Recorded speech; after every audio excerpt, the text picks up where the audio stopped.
All I can say about his speech is that from the time of Gaddafi up till now, this is the best speech so far, so good. The best in the history of Africa. I'm telling you. Everything Ibrahim Traore said was in French, so I have to translate it to you. So I got you covered.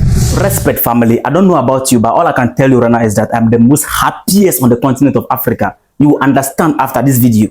On Friday afternoon, which is 5th July, Ibrahim Traore, the leader of Burkina Faso, arrived in Niamey successfully. Upon arriving, he was welcomed by his military counterpart, Abdurrahman Itani, at the international airport. His arrival brought a lot of happiness to the people of Niger. And the amazing aspect is that the leader of Niger and the leader of Burkina Faso, Ibrahim Traore, both of them walked from the airport straight to the presidential palace without taking their official car, and the people were following them and hailing them like that. What this means is that if you treat your people good, you don't need to be afraid of them. It's not like Nigeria, Ghana, Cote d'Ivoire, Togo, all these Western puppets around us that they are afraid of their own citizens. They are afraid of the people they are leading. No. The purpose of this meeting, I believe many of you know already, but for the sake of those who don't know, the purpose of the trip of Ibrahim Traore to Niger is for them to have their first summit of the Alliance of the Sahel States, which was created last year. In this meeting, all the three leaders, the leader of Mali, the leader of Niger, the leader of Burkina Faso, they will sit together and exchange ideas. How best they can push their country economically,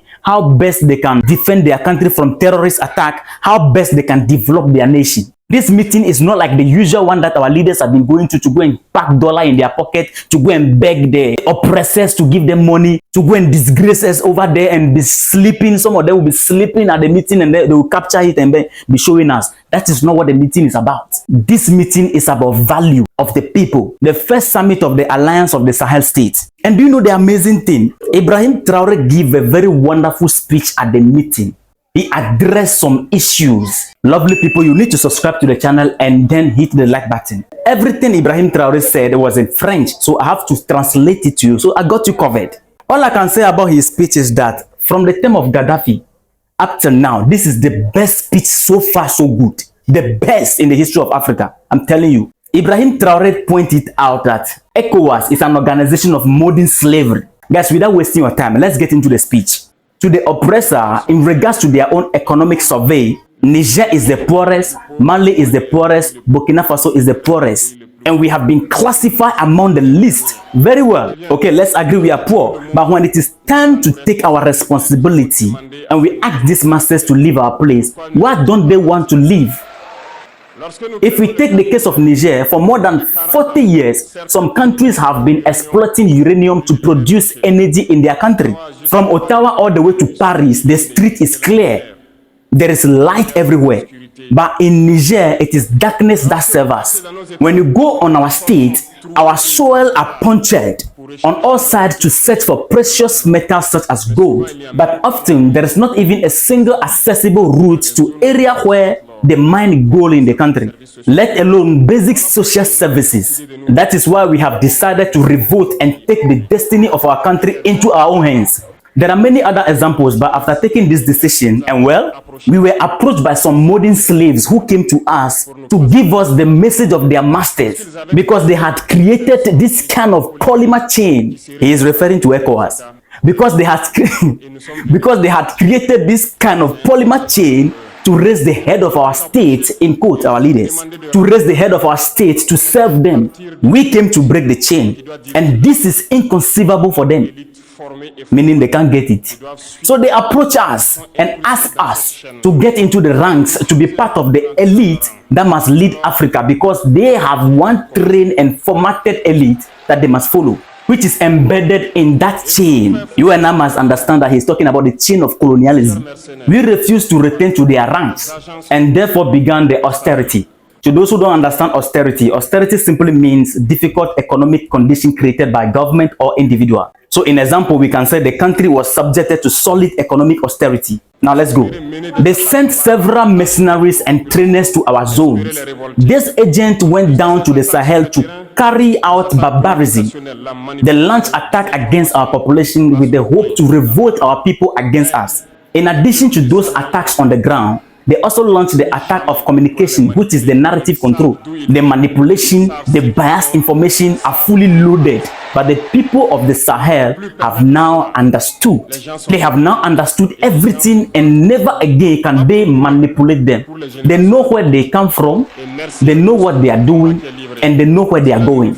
We will no longer allow this. People are now awakened, and people are fighting today for freedom, not for ourselves, but for the generations to come. Guys, you need to subscribe and like the video. And thank you all for the fight that is being fought. It never makes us cry. We will not tremble. We will confront. We will fight for real independence. We will fight for our freedom. Because to scare the people of the Sahel, these people only have 3 terms in their mouth.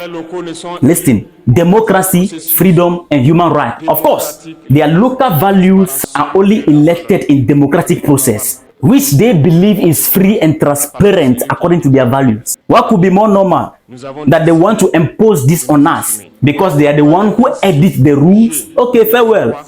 Then we have decided to take over. That is why July 2023, when Niger have decided to turn the page, the modern slaves and their masters got onto the big horses. They put on their cap, moved forward, and decided to fight a war against Nigerian people. Guys, this is one of the most interesting aspects. So we said, anyone who dare to attack Niger will have us in front of him, because we will fight a merciless war until the last drop of blood for anyone who dare to attack any of our states.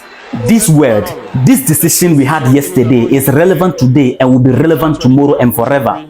It is not just the mutual defense of September 2023, but we decided that it is necessary to extend and enlarge, therefore, the architecture of the AES. What brings us together today should allow us to go on other grounds beyond the territory of defense, in particularly the territory of finance and economy, the infrastructures, the health of our people, the education of our people, etc.